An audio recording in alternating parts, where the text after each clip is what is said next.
Hello, this is the Harboring Light. I'm Mary. I give a conservative take about the world around me.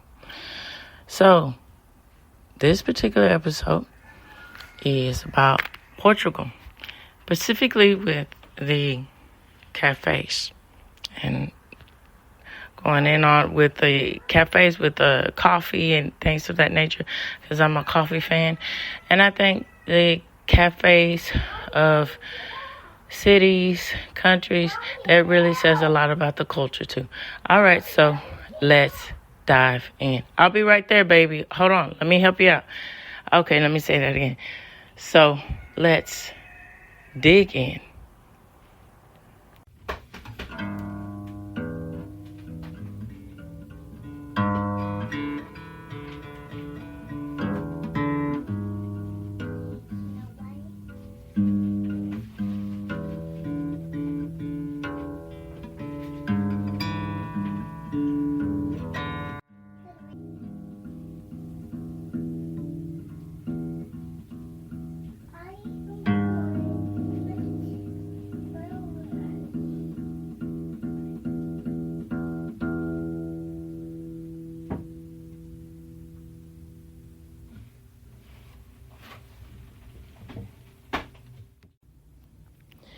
And of course, this article will be posted for you in this episode. All right, so let's dive right in. So, cafes in Portugal, where to find the most famous. So it says, to a lot of people, coffee is the necessary fuel to start off the day on the right foot. Many drink it to gain energy, others simply because they enjoy the taste. However, the Portuguese have mastered the art of having coffee simply for the sake of relaxing or enjoying quality time with friends.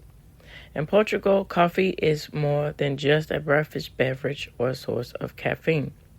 It is a way of life that can be found even in the most remote villages. And there is no right time of the day or to go to a coffee shop or beber café, drink a coffee. Translated, you will always find someone drinking coffee in one of the traditional cafes that exist in particularly every corner. Cafes sell not only coffee, but also pastries. Many are also used as small family-run restaurants to serve meals, especially during lunchtime when the locals enjoy homemade traditional food. Portuguese cafe are the places to be whether you are looking for breakfast, lunch, and even dinner. If you're in a hurry and just want to grab a bottle of water or a bite to eat or have the time to chat with the friendly locals. So the Portuguese name cafe means coffee, which makes sense since this is the most popular product sold. But for the Portuguese, a cafe is much more than just a place you go to when you feel hungry or thirsty. Going to the cafe is synonymous to taking time off and enjoying the company of friends or neighbors, a tradition that is firmly rooted in Portuguese culture, as it is enjoying coffee with a creamy pastel de nata. And to emphasize on this, so on Monday, I'm going to go one step further and cover that with the social aspect, and give more of a commentary about how coffee has influenced our society. And so also to rein in too about Portugal. So I would suggest that too with Samantha Brown, the Travel Channel. So yeah, I recently was watching this show, on Discovery Plus. And so, Tubi, I saw it on Tubi, and then I jumped to finding out that it's on Discovery Plus. So my reason behind telling you all of this is that I learned that Portugal is right in the realms of Spain, and I mentioned Spain last week. And so Lisbon, for y'all who listen to me and from Lisbon, that it's a unique city because from what I understand by watching Samantha Brown is that, and I'm going to do further research and, learn more about it. But I just want to get this out about the aspect of the importance of cafes, because I think that runs into the essence of the uniqueness of Lisbon in Portugal. The uniqueness about Portugal, and then other countries that surround themselves in cities where it is U.S. and abroad that surround themselves with the aspect of the importance of cafes. So what this all means is that centering yourself around that, you're saying to the world that you want to make yourself unique, not like every other thing. And so that emphasized that aspect of how coffee shops shape the identity of how people think in that type of society. And so, you can also argue this too, that, coffee shops is cookie cutter and there's nothing unique about it. But I would argue that, when you get into the aspects of the mom and pop shops, going to the American side of it, and then you get in those local shops, you really get the authenticity of everything. And so with Lisbon too, from learning this from Samantha Brown, they center themselves around not being a tourist town, to where when you visit Lisbon, you get the authenticity, the full effect of what it's actually like to live there. And that's pretty unique. All right, so I'm going to get into more aspects about the cafes and the details about that in there. And it lists, certain well-known cafes in Portugal. All right, so let's dig into this.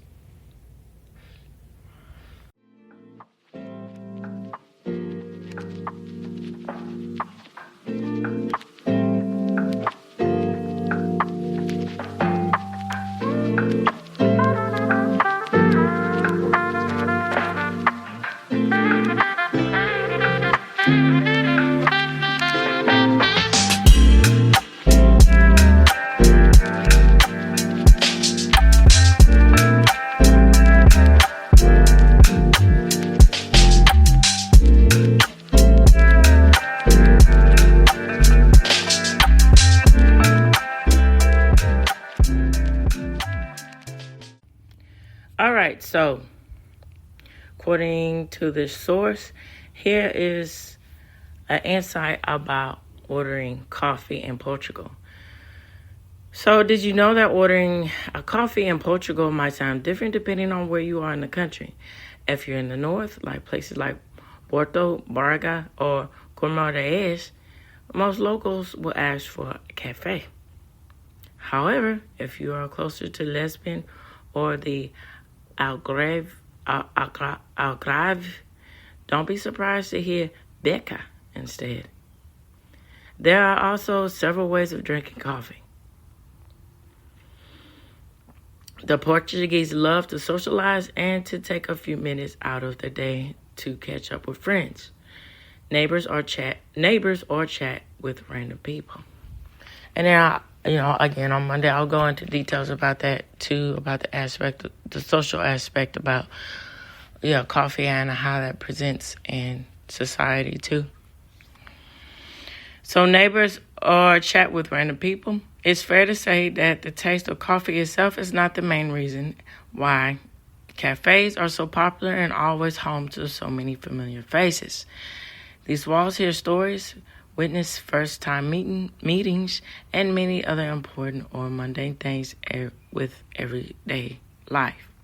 And that goes up the ante to that when I'll talk about that too more in detail about the aspects specifically with the 90s when you would see, friends, that was the whole atmosphere with going to the coffee shop. And then, other shows like that, and then and then going into the 2000s into now, the whole, atmosphere of how going to coffee shops, this sort of atmosphere that it gives when you go there. So, Portugal's most famous cafes. So, finding a cafe in Portugal can be easily compared to finding fish in the ocean. They're everywhere. So, literally, they're in every street you cross and every corner you find. However, some cafes also offer the most amazing decor and history. From north to south of Portugal, you will find several coffee shops that look like they came straight out of a vintage movie set. And, I'm picturing that 60s sort of boho chic, beatnik sort of, cusping in on that more with that is going into the American aspects of cafes at that time. That sort of noir, well, not noir really, but that sort of French Riviera sort of, more like going along the aspects of the type of atmosphere you would anticipate with bossa nova music. That's plainly said. That's the aspects that I'm getting for when they talk about that sort of history aspect of it. And then, of course, that's more.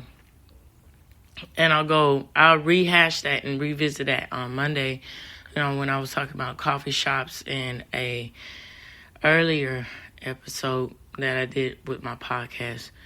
And, with the aspects of intellectuals, specifically in England and then other places in Europe. That was a hub for all the intellectuals to meet and gather and discuss ideas and drink coffee. Okay, so here we go. So, richly decorated with a wide selection of pastries that are also a feast for your eyes. These cafes allow you to experience one of the most delicious traditions of the Portuguese laid-back lifestyle. So if you're in one of these locations, don't miss the opportunity to discover some of the most famous cafes in Portugal. So, for one, Café Mystique Porto. So located on Rua de Santa Caratina, Mystique is one of Porto's most famous landmarks. So this cafe, which opened to the public in the 20s, specifically 1921, has won several awards for over the years and is no surprise, as anyone who passes by will quickly be captivated by its luxurious decor. Although it is quite expensive in comparison to a typical Portuguese cafe, it's well worth the splurge, as noted in this source. So, a Brastila Braga. So, a Brastila Cafe is, excuse me, is a mandatory stop in Braga, since it is considered one of the most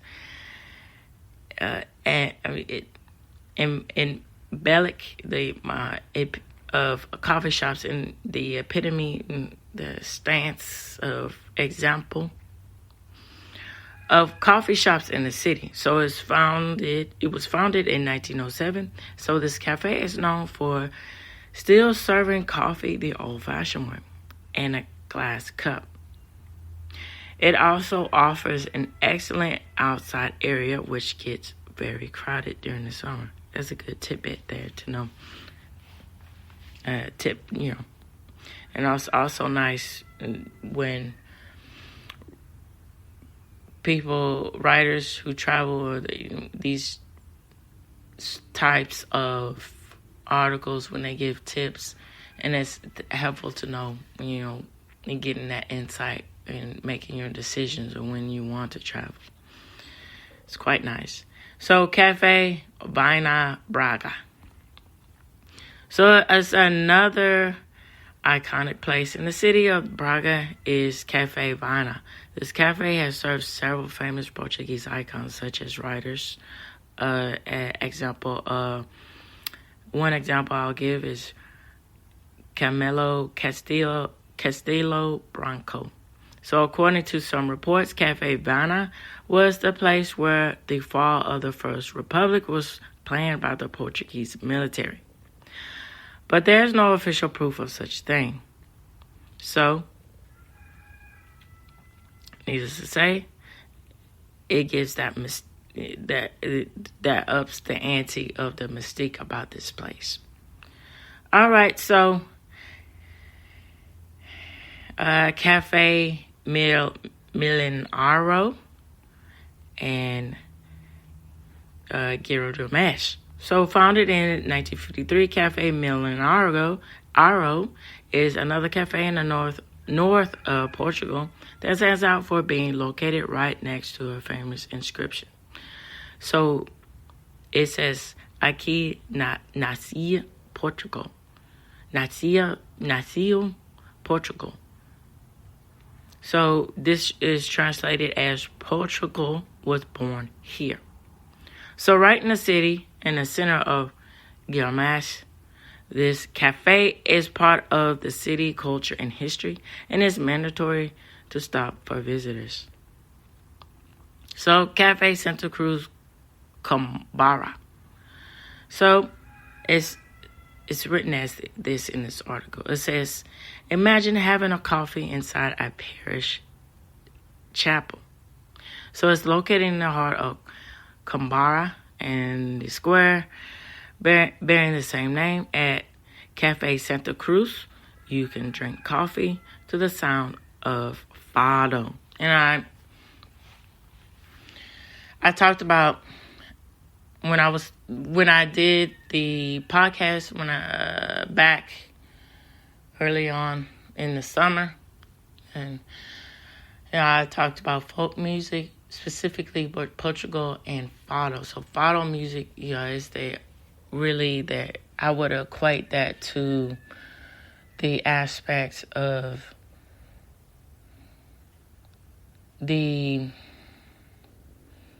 I don't think that's fair to compare it to, but you get the raw emotional feel, backed up with guitars and things of that nature. It's very soulful and impactful with the music.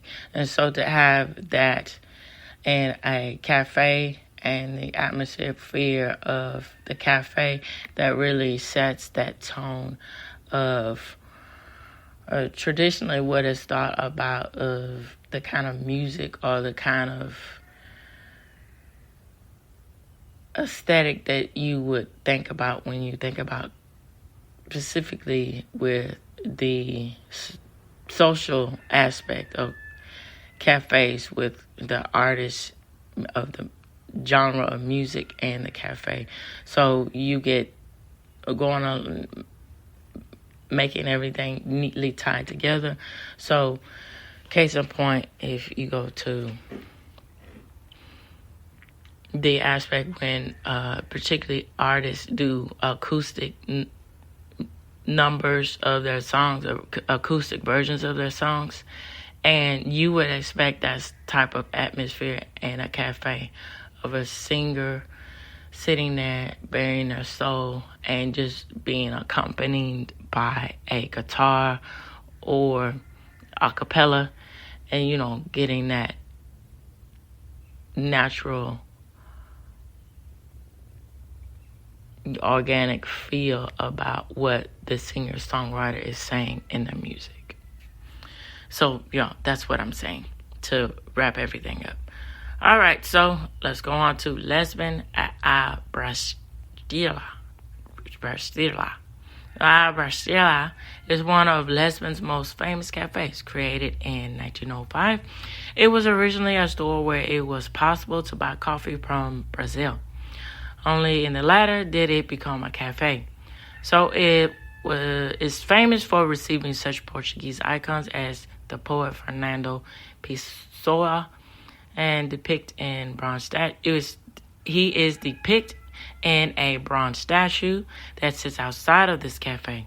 So a Bruxelas is considered one of Lisbon's most popular places to visit. And I'm going to end with two things. So, Cafe Faro. So, located in the heart of Faro in Algarve, Portugal. So, this cafe is the third oldest coffee shop in Portugal. So, it was founded in 1908, and it has received several famous Portuguese stars such as poet Antonio Ramos Rosa and musicians Jose Alfonso and fado singer Alamina Rodriguez. But also international stars such as French writer Simone de Beauvoir. This is a great place to go if you want to get to discover Faro beyond its beautiful beaches. So regardless of whether you prefer a more luxurious place, sitting in the terrace or inside, ordering just a coffee or tasting a traditional Portuguese pastry, one thing is for sure, as this writer is saying, a truly Portuguese experience awaits you. So sit back, relax, and enjoy. And this writer suggests that you will not regret it. And the writer ends by saying, want to know more about traditional Portuguese pastries? Says, from creamy pastel de nata to the sweet bola de bread. Traditions for Portuguese are simply yummy. And they're going to say that if you want to know more, you can read the blog. And there is a link of it about the blog. And, well, it's not there anymore. So, sorry about that, folks. So, that's unfortunate. That goes along with particularly articles that aren't updated. But they do have posts here that I see about different aspects of Portugal food. And it says, so, that's something to look at, go into in depth about it. And also, you can, if you're interested, you can join the newsletter. And of course, I will post this link for you in this episode so you can look at the written form of everything. And let me see and they're also a podcast. So if you're interested, that'd be nice to, give support to them. So it's called Portugal, The Simple Life. So it's got the links too. It says they're available on Amazon Music, Apple Podcasts, and you can listen on Spotify. That's good to know. And they also have contact information if you want to, reach out to them. And all of this is listed at the bottom of this website. So that's a good tidbit too to know. All right, so this reaches the end of the hovering light. And so let me reiterate this. So keep a lookout for that. And the people, I appreciate y'all who are giving your support to my podcast by clicking on that link and giving support. But those who are interested in supporting my work, you enjoy my work. So I'm working on that and keep that out and look for that. Too, I'm going to post exclusive content for supporters. And so it'll be like a writer's notes or harboring lights notes, more along the lines of the theme that I will have for it to wrap everything up is messages from the bottle. So it goes along the aspect of the harboring light. You know, when you're at the light tower and you get that, for the aspect of that sea atmosphere and the, messages in the bottle, people sending messages, and that the ethos that you get for sending something and then it gets back to you, that sort of mystique behind that. So my idea and my thoughts behind that is giving, tips or going into depth more exclusively about things that are going on in our cultures for the aspects of current events, things of that nature. And also tips for the aspects of cooking tips, because I like to cook, and then, you want to get some insights from my point of view, what I think about cooking and how I'll cook, and, get helpful tips about that. I include that. And also aspects about dating advice, too, about the aspect of how good that is about courtship and then leading that on to marriage. And so that will be exclusive content, and that's for listeners who support the channel. So if you want to hear that content, click on my speaker support me link, and you'll get that exclusive content. So all of y'all look out for that in the near future. And again, I'll reiterate, it's $5 a month. So it would be greatly appreciated. All right, so of course you want to reach out to me. Any questions, comments, concerns, feel free to email me. Feel free to find me on Substack, X, and of course fill up those comments in YouTube. All right. This reaches the end of the Harboring Light. So, tune in. Definitely turn up. And, of course, take care out there. Bye-bye for now. No, you don't.